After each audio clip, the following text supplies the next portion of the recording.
Ang daming bunga ng palay. Malapit na silang mahinog oh. Mga isang buwan pa mga ka-adventure mahihinog na sila. Yan. Basta alagaan. Ito po yung palay. Palay sa kaingin. Sa kaingin lang po yan tutubo. Hindi po siya tutubo sa basakan. Yan. Nalulunod po kasi yan. Yung mga ganitong klaseng palay. Pag sa basakan tinanim, nalulunod sila sa sa tubig. Bali sa lang sila tumutubo. Sa mga kinakaingin. Mga adventure, dami na oh.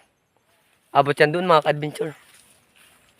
Mga isang buwan pa, malapit na to anihin. Marami na to, mga ilan sako to. Mga estimate natin to, mga 10 sacks. Bago maani to. Bago maani to, lampas tao siya. Ito ang tinatawag na bigas